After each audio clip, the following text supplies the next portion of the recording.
attending today's webinar, 11 Tips for Improved UST Compliance. My name is Kat Amato, and I'm the Sales and Marketing Director at Cogno. I'd like to take a moment to thank our partner community who have invited their members and clients to attend today's webinar. Cogno partners with different business segments to provide online training courses directly from their website so that their members and clients have a convenient place to purchase the training that they need. In addition to UST training, you can also purchase human resource, software, social media, business management, and leadership training, to name a few of the topics available. So be sure to check out their website to search the options that you have. Now, if you're not a Cogno partner already, I definitely encourage you to email me today at info@cogno.com, and I will send you information about how to sign up. It's very easy and completely free of charge. Now, today's guest host is Ben Thomas from UST Training. Ben brings over 25 years of UST experience, first as a regulator and later as a nationally recognized consultant and trainer. Through his live webinar and self-paced UST courses, from as far west as Guam to as far east as the Virgin Islands, Ben has trained more Class A, B, and C operators, and for longer than anyone else in the U.S. Ben runs the online training business, www.usttraining.com, and lives in Wembley Island near Seattle, Washington. So I'm just going to unmute Ben's line and welcome him with us today. Welcome, Ben. Thanks, Kat. Appreciate the introduction. That's actually Whidbey Island. I'm about 30 miles north of Seattle. I apologize. I always mispronounce. No worries. Welcome, everyone, to today's webinar. I've been working with Cogno now for a number of years, and we thought it would be kind of a fun and interesting thing to do to provide some complimentary, what I'll call advanced UST underground storage tank operator training. There's kind of the bare bones of what folks need to know about meeting the state and federal UST rules, but we've really, I've been in the business for so long, we've learned some things over the years that are really good ideas how to be a better operator. I like to think a lot of our customers come to us because they want to kind of be a cut above, or be a better operator than their neighbor or their competitor. And what I've seen over the years talking to thousands of operators, visiting thousands of sites, is that there's some patterns that emerge that the rules, the state and federal rules, may not necessarily cover. And so today's class we're going to talk about 11 tips for improving UST compliance. Depending on where you're coming from, some of this might be, oh yeah, I already do that, or some of this might be, I never thought about doing that. So what I'm hoping to do today is just kind of expose you to some ideas about how to be the best UST operator you can be out there, and hopefully something will resonate with you, and maybe after class you might even want to think about doing something a little bit different, or maybe you go back to your boss and you say, wow, we're already doing these things to keep a couple of steps ahead of the game. So hopefully there'll be something a little bit here for everyone today. Again, this is Ben Thomas, and this is 11 tips for improving UST compliance. Let's get my cursor to move here. Okay, so first off, and Kat, you're going to have to help navigate me here, but I think I'm talking to people from around the country. If you could please type in on the chat box what part of this country you're calling in from, I'd appreciate that. And Kat, maybe if you could help kind of tabulate it. It helps me to know kind of what parts of the country people are calling in from. Some states have stricter UST rules than others, and so I always like to kind of know where people are coming from, as it were. So, Kat, are you seeing anyone type in any states? Yeah, so far we have California, Colorado, Michigan, New Mexico. Okay, okay. Let's see here, Arizona. Okay, good. Montana. Okay, so we've got a strong representation in the West so far. And that's all that's coming in right now. But. Okay.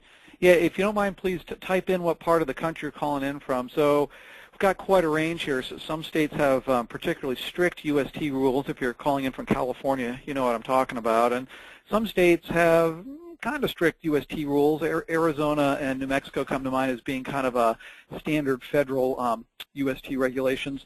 It'll also help me to know exactly what you guys are doing. So are you a UST owner-operator? And again, if you could please type that in, please let me know. Are you a user? We also have Kentucky as well. Oh, great. Hey, Kentucky.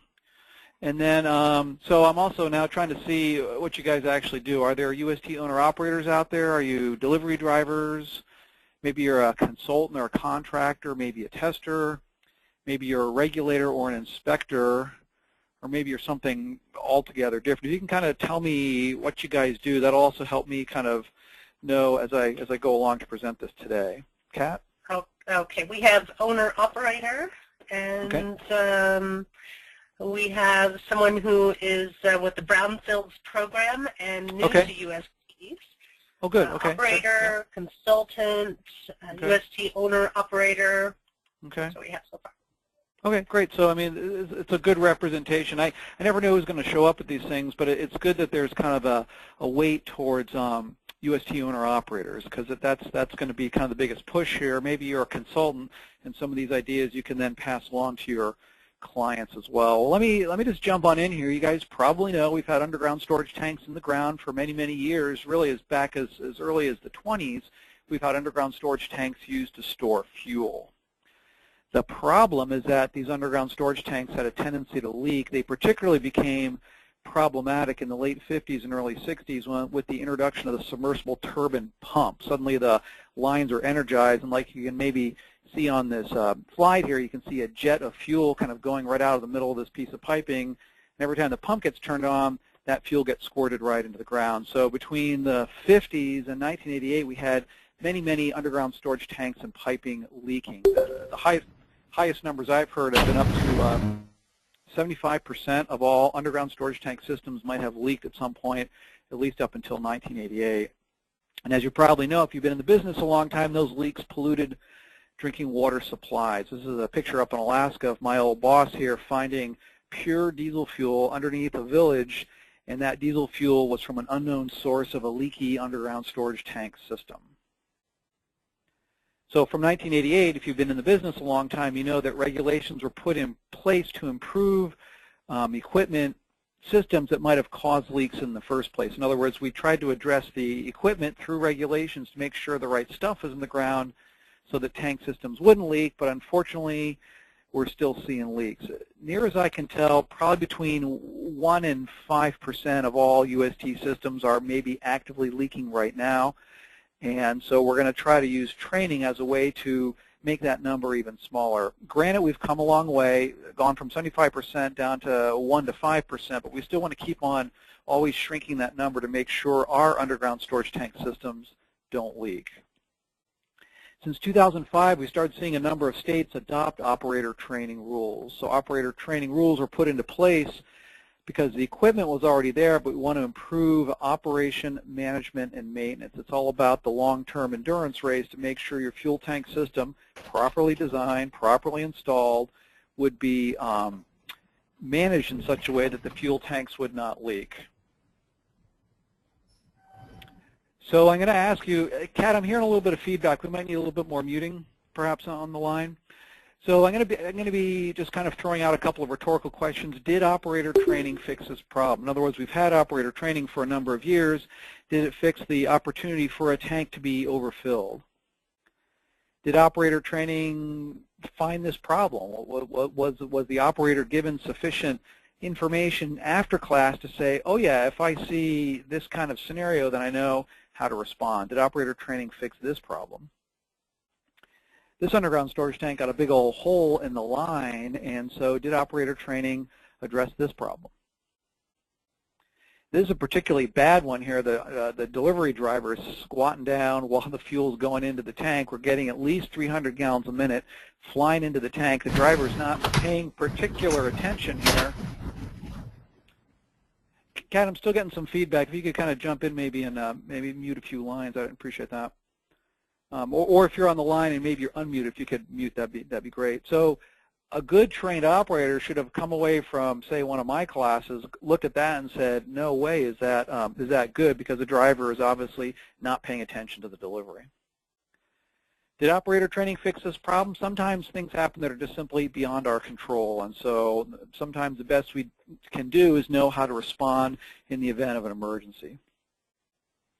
Did operator training fix this problem? We've got a submersible turbine sump full of fuel. You can see the pump, you can see the mechanical line leak detector, but obviously this sump should not be full of fresh gasoline. Someone needed to be doing something with that signal. Did operator training fix this problem? We've got a containment sump that's full of water. You can kind of see a little rainbowy sheen here. Did the operator know this in advance, or did the operator pop open the lid and then find this particular problem? This is kind of a crazy shot here. You've got a submersible turbine pump opening here. You can see the line leak detector right below the blue Pepsi rack here. Did operator training fix this problem? We've also got a picture of a leaky fiberglass line. This fiberglass line is good up until the point it hit a poor seam and the pipe elbow, and so we had an underground leak here. Would operator training have found or fixed this one? We see this kind of problem still a lot out in the field. L5 fuel alarm. There's fuel or water in the secondary containment system where it shouldn't be. Did operator training address this? Did operator training find this problem, a rusty tank? I think we know the answer to that one. Did operator training fix these problems? It's my opinion, traveling all over the country and talking to many, many different types of operators, the answer is somewhere between maybe and probably. In other words, operator training seems to be doing a good job, but I want to look further to see what we can do that are basically some ideas above the minimum requirements of the regulations, and we can see if this will make a difference. So I'm going to give you 11 tips today. The first one is having scheduled inspections. Now I see if you're in California, Colorado, those states come to mind. I think Kentucky does the same thing. Periodically inspecting your system is the best way to avoid a big surprise. So I'm going to recommend, if you don't already have this, to adopt a periodic schedule. Again, if you're in Colorado and California, maybe a couple of other states, you're already doing this. At a minimum, you should be doing an inspection every 30 days and once a year, even if it's not required. If you're an owner-operator of a convenience store and there's deliveries a couple times a week and there's people coming and going all the time, we also recommend a daily inspection. I will tell you, if you're a smaller independent owner-operator, the big companies are already doing this. The retail chains, the big box stores, the federal delivery companies, these guys are already doing this inspection anyways. They know it's not required, but they know it's an excellent idea. We recommend that you use forms provided by the PEI, that's the Petroleum Equipment Institute. If you take one of our online AB courses, you'll get a complimentary copy of those forms, and if you see me after class, I'm happy to give them to you. Recommended practice RP 900 is for how to inspect your underground storage tanks. Recommended practice RP 500 is for how to inspect dispensers. And so we recommend that you fill out these forms and you file them immediately after completing each form. Again, so if you're already doing daily, monthly, annual inspections, you're way ahead of the curve. If you've never done them before, simply because they might not be required. I don't think they're required in Michigan. They're not required in New Mexico. Definitely not required in Arizona. You might want to think about doing that just as a way of keeping on top of things, because you don't want to be surprised. And an inspection, periodic inspection, should reduce that surprise greatly. Another idea to think about is having posted emergency response placards. Every time I fill up gas or in my vehicle, wherever I'm driving around the country, I always look up to see how good the signage is. And some signage is good and some signage is okay, and some signage isn't even there. And so this should be something posted at your location so that anyone filling up the dispenser should immediately know what to do. We recommend we can actually give you a complimentary copy of this color one that I helped create for USTtraining.com. We recommend you download, print, fill in, laminate, and post that at your site. And really, your Class C operators, which I'll talk about in a minute, need to know that the placard is there, and they need to know what to do in the event of a problem. You might already have an emergency spill response placard, and you can use what you got, but you might want to also evaluate what we have to offer, because it might actually have a little bit more information. This is not a consistent requirement across the board. Some states are very specific about it. Some states don't mention it at all. But again, if you have an emergency spill response placard like the one you should greatly help someone in that time of need if there is a spill, fire, or accident. Another thing we want you guys to consider is having a designated automatic tank gauge expert. And so you've got a picture of the inspector here talking to the operator, and the background is the Veeder-Root TLS 350. The rules don't say that someone has to be competent and knowledgeable about your tank monitor, but we know that the sites that are in better shape, an operator can go up, ask the tank monitor questions, be able to print reports, and probably most importantly know what alarms mean. So if you haven't already done so, for each and every one of your UST sites, assign someone to be that go-to person for your tank monitor. They should know what it is, how it works, and what to do with it. If you haven't already done so, download and print your automatic tank gauge. I say study guide, I really meant user guide. You should be able to go online and Google Veeder-Root TLS 350 user guide, and you can download a PDF file. That file, that document really should be available at the tank monitor so that someone, if they had a question about the tank monitor, they could respond properly. You want to be able to quiz the person running the reports. In other words, you should go to that tank gauge expert and say, you know, run me a leak test report, show me a sump sensor alarm report, because your operator, someone on site really should know what this thing does. Likewise, you should know what your most 5 important alarms are. You'll probably have a minimum of 5 alarms that could be a significant problem at your site. I can't tell you how many sites I've gone to over the years where the tank monitor, it's blinking red, it's an alarm. I asked the operator, and nobody knows what I'm talking about. I mean, that happened to me personally in Oregon not too long ago, driving back from a family vacation. I am having my car filled up in Oregon, because in Oregon it's a full-serve state. They have to come out and dispense fuel into your vehicle, and there's the tank monitor. I can see it clear as a bell in the office window, and it's blinking red. I talked to the clerk, and no one knows what I'm talking about. And this is a state that's had operator training since 2003, so I know there's still folks out there not doing this. And so think about knowing what your most important alarms are, and really operators need to know who to call with the event of a problem. In the event of a problem.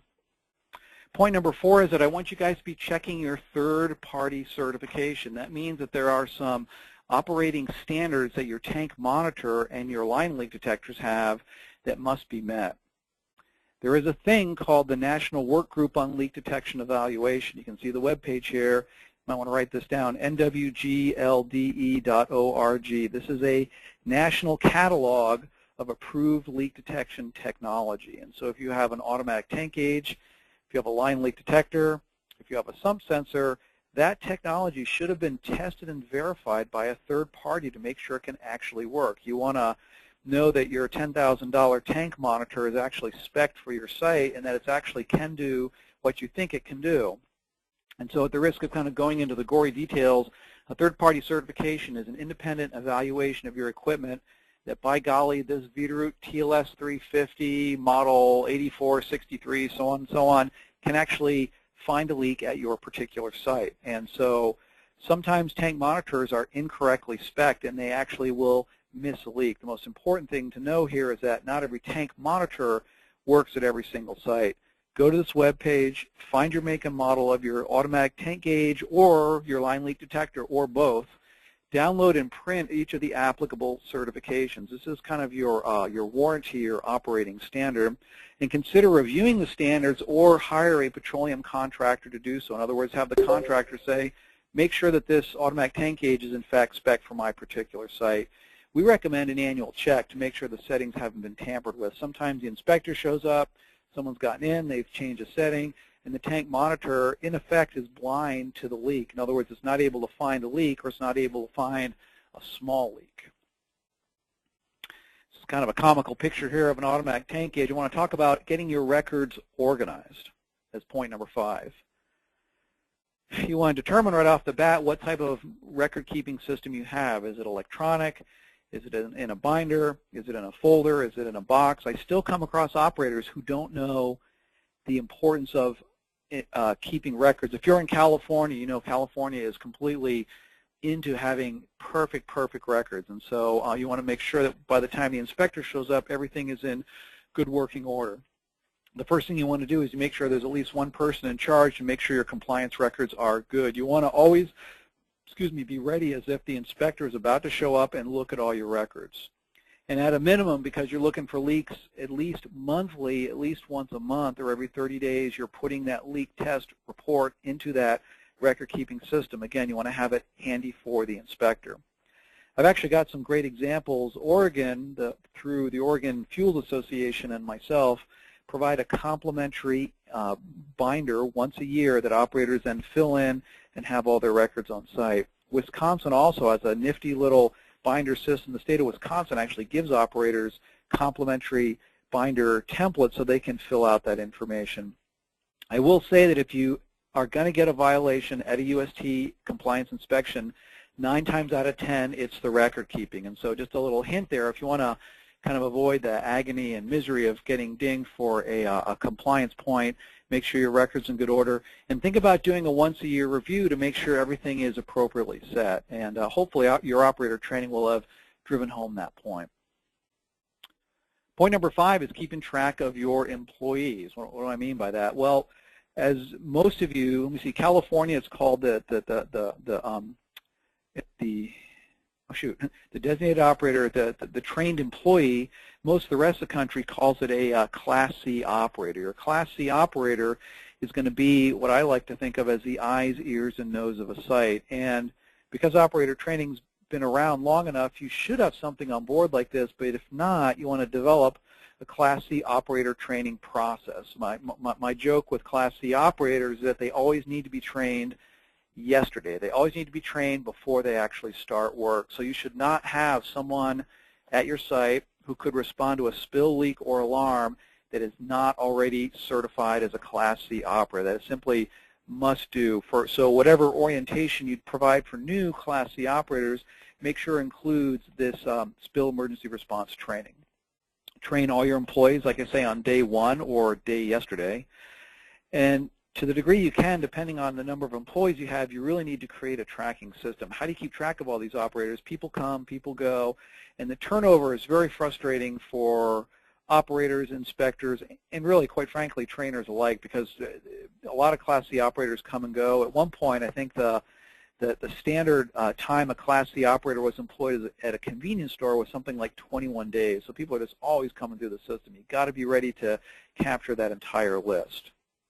A couple of states do require refreshers for Class C operators. Many states do not. And so we recommend a refresher, even if it's not required, to keep your guys and gals, Class C operators, trained and know what to do in the event of a problem. If you go with online training with Cogno and with myself, there's a thing called an LMS, a Learning Management System. And what that is basically a private online training account for your company. And so like if you buy with a UST training through Cogno, you automatically get that learning management system. Tracks your employees, tracks your certificates, tracks your scores, copies of your handouts, backup copies of your certificates. You want to have a smart, intelligent online way of tracking your operators so that when the inspector comes, you guys are ready to prove you are certified. And really, if the manager needs to know what the status of all their Class C operators is, it's there at the fingertip. You're not ruffling through a box full of papers. Tip number 7 is having the designated petroleum contractor. If you're online today and you've been in the business a long time, you know the value and importance of having your reliable and dependable petroleum contractor to do the work for you. So if you're new to the business or you haven't really thought about this before, you definitely want to establish a relationship with a reputable petroleum contractor. There were a ton back in the day when tanks were kind of coming and going in the ground a lot. A lot of contractors have gone away. Some of them have consolidated. I want to think that kind of over the history of the last 30 years or so that the petroleum contractors that are out there now are really in it for the long haul. So shop around, get a contractor you're comfortable with. We recommend getting at least 3 referrals to make sure that you can get the person you feel like you can work with the best. The best UST sites I see are the ones where the tank monitor has a business card taped on with their petroleum contract. In other words, if you go to your Veeder tank monitor, there's the name of the person right there who you call with questions. Get the person's name, put on the tank gauge, put it in the binder, put on the phone list. Your petroleum contractor is going to be an extremely important person to you if something goes wrong, if you have an alarm, you need kind of service work done, there's an accident at your site. I can't stress enough the importance of having that quality relationship. And you can call the contractor if you have questions about your UST system. We recommend a complete third-party inspection annually. Now, if you're in California, you're already doing that. If you're in Colorado, you're already doing that. I can't remember if Kentucky requires that or not, but the best operators that are out there know that systems can change over the course of a year. We recommend a, in some cases, optional voluntary third-party inspection to make sure your equipment is functioning properly. I mean, really, if I were an operator and I had a minimum maintenance budget, I would put a lot of stock into having a contractor come out and verify all the equipment from top to bottom is working properly. Item number 8 is designated waste disposal. You might be doing optional spill bucket inspections that could generate a little bit of oily water over the course of a month. What do? You want to make sure you establish an on-site drum storage program for spill bucket wastewater. Now, if you're a small independent operator, you might not even have this on site, but the big companies know, always keep a drum handy, one drum for oily waste and one drum for dry waste, and you want to make sure, especially, I mean, if you're a gas station, there's just X amount of spillage that's going to happen over the course of a year. You're going to have a little bit of oily water. You're going to have a little bit of a soaked up kitty litter, cleaning up spills. And if you take our training and whereby we push you to do a daily spill bucket inspection, you might end up with a fair amount of oily water over the course of the month. So you don't want to do that until you've got a waste disposal plan. Train your staff how to properly remove and store oily water. It can be potentially a dangerous thing if your tank pad's in a high traffic area, or if you get a lot of rain, or if you just get a lot of oil and debris in your containment sumps. You want to make sure that your operators know how to do that properly.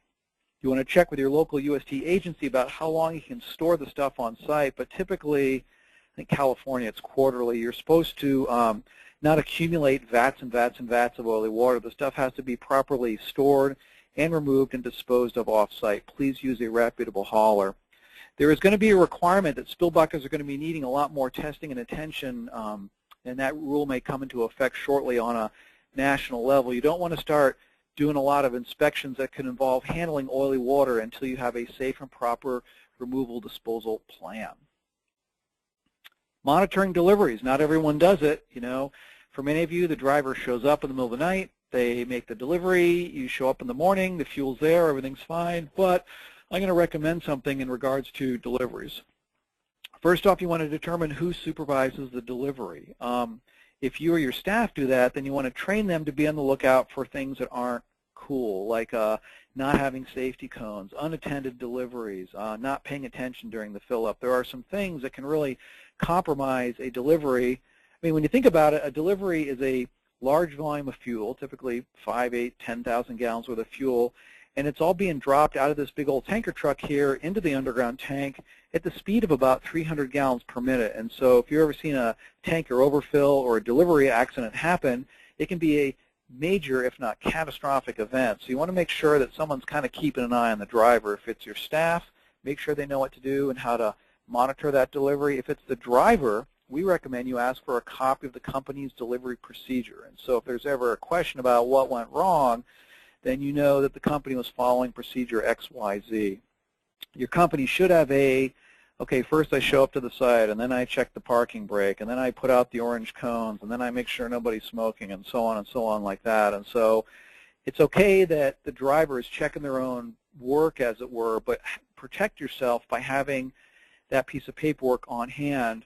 I will need to tell you that most states say it's the delivery company's delivery, but it is your spill, meaning that if there's an overfill or a spill or environmental impact or a big old plume of fuel on the ground, you are the owner-operator on record, and therefore you are responsible for that. And so you got to make sure that the driver is really keyed in and doing what they're supposed to be doing. Items 10 out of 11, check your equipment compatibility. This particular piece of piping is made out of plastic material. It is actually not compatible with fuel, which is kind of crazy. I'll talk about that in a minute. We can see some corrosion going on here. We can see some cracking.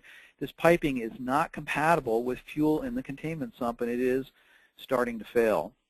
Don't assume all of your equipment is compatible with fuels. The picture here on the right shows a green Environ piece of piping here. It is no longer smooth like it first went in. The walls of the piping, you can see a little kind of wiggles and wobbles, and the piping is starting to deform, and it's actually starting to delaminate. You can see the fuel in the bottom of the tank. The fuel is actually literally melting the outer wall of this flexible plastic piping here, and so you can't assume that fuel in the system won't hurt certain pieces of piping. If you have flexible plastic piping, you want to be very, very careful. If you have this stuff here in the picture, the green stuff, it can be blue, it can be yellow, it can be white. You want to be very, very careful. Your containment sump is always clean and dry. You're always responding to your sump alarms. And if you get piping that looks like this, you want to have the contractor come out and evaluate it. The piping may need to be replaced. Another word about compatibility is that there's a lot of ethanol in fuels now. Many states have a ethanol 10 or E10 mandate. You do need to know that ethanol actually corrodes aluminum. Ethanol is a highly corrosive material for certain metals here. And so if you've got ethanol in your tanks, if you have aluminum in the system, you want to work with your petroleum contractor and make sure those parts are not being unduly damaged. We recommend that you have a contractor verify compatibility with all your parts, starting at the fill opening all the way up to the nozzle dispenser. You do not assume your equipment is necessarily compatible with fuels. We're starting to see a lot of equipment failure across the U.S. because compatibility was not taken into account. Some states are pushing hard on the information. Some states are mandating it. A lot of times it's left up to the owner-operator to figure this stuff out. If you go to the following webpage, www.pei.org, you'll get some great information about how to determine if equipment is compatible or not with the fuel stored. I want to end with tip number 11, updating rules. There's a couple of rule changes afoot here. I want to kind of give you guys some ideas about what to think about. But as an operator, you got to keep track of rule changes, actual or proposed. If you're in, it's got rule changes here. Out of all the states I heard about today, California, Colorado, Michigan, New Mexico, Arizona, Montana, Kentucky, I don't know of any of those states that have proposed state-specific rules. New York does, Kentucky does, New York, Nebraska does, Puerto Rico just got theirs adopted. There are states that are going to be changing rules. You do need to know that there are federal rule changes afoot, and I'll talk about that in a minute. So please, if you're not already, get on those mailing lists from your local UST agency. Work with your Petroleum Marketer Association. The rules have been pretty stable over the last couple of years, meaning there haven't been any sort of major changes, but you want to kind of keep a couple steps ahead of your competition by knowing what rule changes might be coming down the pipe. If you're not already a member, I'd strongly consider you becoming a member of the PEI, Petroleum Equipment Institute. In fact, if you go to pei.org, you can actually sign up for a free monthly newsletter that's some great information to help U.S. Underground storage tank owners and operators be a couple steps ahead of the game. We've got a great free resources page. It's actually called Free Stuff on our webpage, and if you go to USTtraining.com, you'll see a tab that says Free Stuff, and we offer lots of free advice, again, how to make you a better operator.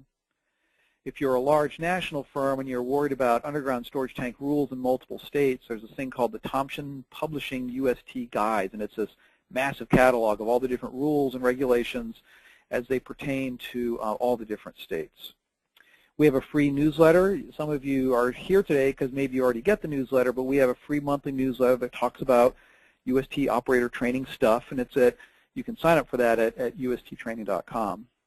And lastly, I will say that there's some federal proposed rules afoot here that could be adopted as soon as in the next 30 days. The rules have been on the books proposed for years now, but I think it's about to pass. And so there's going to be some potentially significant changes on how you inspect and test your UST system.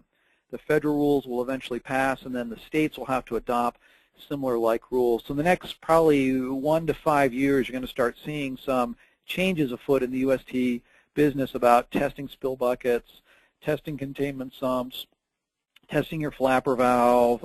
It'll be banning certain leak detection technologies. There's a full list of all the proposed rule changes at the following webpage at epa.gov and then /OUST, Office of Underground Storage Tank. So If you're in an environment where the rules are pretty stable, that's a good thing, but know that there are some proposed rule changes afoot that would have an effect on everyone nationally in the next couple years. In summary, if you're not already doing it, keep scheduled and start doing scheduled inspections. Make sure your posted emergency placards are correct. Make sure you designate an automatic tank gauge expert, someone who can be the Veeder-Root specialist for your site. Make sure your equipment is verified by a third-party certification process, and make sure that documentation is in place.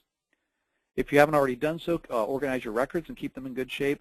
And please keep track of your employees. You really got to have a smart system in place to make sure you know who's trained and who's not. If you haven't already done so, get a designated petroleum contractor to do those things that you may need to make sure your system is functioning properly. Consider monitoring your deliveries, or if you don't have proof of how the delivery driver, if the delivery driver just shows up and the fuel's there automatically, if you haven't had a problem, that's okay, but consider getting documentation from the driver so that you know that there are safety procedures in place. Don't assume all equipment is compatible within the UST system. The rules won't save you here. Get your compatibility documentation in order and work with your petroleum contractor. Make sure you have a designated waste disposal program like I talked about, making sure you know what to do with oily water, and please keep an eye on the updated rules. They may be coming out there. If you want more information about what I do and what we do here at UST Training, it's just simply usttraining.com. Click on the link and help yourself. There's links and resources. Like I said, we got a free newsletter. We have a free resource bundle now. We offer a free bundle of handouts. I haven't even talked about, we got tons of great YouTube videos that talk about how to be a better operator. We do offer free technical assistance. If you're a customer of ours, you can always call up our toll-free number and, hey Ben, I got this containment sump and this picture, what do you think? And we love to give free tech support to our customers. We do offer online Class C training through Cogno. It's $12.95 per person, and it's available in all states. We do offer Class AB operator training in a number of states as well. Oh, you know what, Kat? I thought I had a couple of prepared questions. For some reason I'm thinking that they're not in the system now. I'm sorry. Let me get back to the swapped slides here. Are you able to see my slides okay here, Kat? Yes, I am. If anyone has any questions that they wanted to present to Ben before we conclude today's webinar, you can do so by entering your question on the chat feature on the right-hand side of your computer on the GoToMeeting panel. So just feel free to enter in your questions now, and Ben will be able to address those. Ben, did you have anything else that you wanted to conclude with before we start with the questions and answers? Just wanted to put in a pitch. If you're involved in underground tanks on kind of a national level, there's the National Tanks Conference this year is going to be held in Phoenix, Arizona. I know they're starting to get booths and registration and stuff together. So if you have an interest in national UST affairs, the kind of the top UST conference in the U.S. where all the state programs and all the inspectors and many operators, there's a little mini trade show there. You can see me about more information, but the National Tanks Conference this year is going to be in Phoenix, Arizona. I think it's September 14th to the 16th if you're involved in kind of big picture stuff. Okay, great. Thank you, Ben. And I'm going to be sending everybody a copy of the slide deck. There's a lot of good information, a lot of good links and resources that I know you'll appreciate having after the webinar today. So I will email you that. And again, if you have any questions, we're just about ready to conclude today's webinar, so just go ahead and enter your questions on the chat feature. And then I just wanted to also let everyone know I will be sending a 30% discount that you can use on any of Ben's training courses. And you can also share that discount with your colleagues who are not able to attend today's webinar event. So be sure to look out for that email. Additionally, we have a very unique and very nice offer that we are going to provide you in addition to the 30% off. I'll email it to you after today's webinar. This is a Training Simplified package. It has a value of $2,500. It is completely free to you. So we want to offer that to you. We know you're going to love our training if you haven't taken it already. And it's quite a nice package. It comes with a whole host of courses. It comes with a branded training platform for your exclusive use. Comes with a custom URL so that you can send your staff in to log in to the courses, and has the nice tracker to be able to track your employee usage, view results, certificates of completion, etc. So I'd love for you all to take advantage of it. There is no obligation at all. It's completely free. So I'll email you that information. I look forward to receiving your requests, and I'll get those off to you. So it doesn't look like there are any questions coming in, Ben.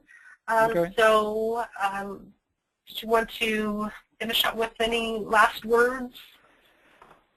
Just, you know, here at UST Training, we love to help people, you know, be better operators. And so if you want to chat with me after class about underground storage tanks or online training or anything in between, just you've got my contact information. The best way to reach me is just at usttraining.com. There's an email and phone number to reach me. And then if you have any questions about other online training offerings, Cogno offers thousands of courses. Please feel free to get a hold of Kat through her or through me. Okay, wonderful. Well, Ben, thank you so much again. Ben's been a host for us several times, and they're always very informative sessions. So, Ben, thank you very much again. I do appreciate it. Thank you, everyone, again, for attending today's webinar, and I hope to see you again in a future webinar. Again, be sure to look out for the emails with the 30% discount code, as well as the Training Simplified package. Be sure to take advantage of that. Thank you so much, everyone. You have a great day. Thanks, Kat. Take care, everyone. Thanks, Ben. Bye-bye.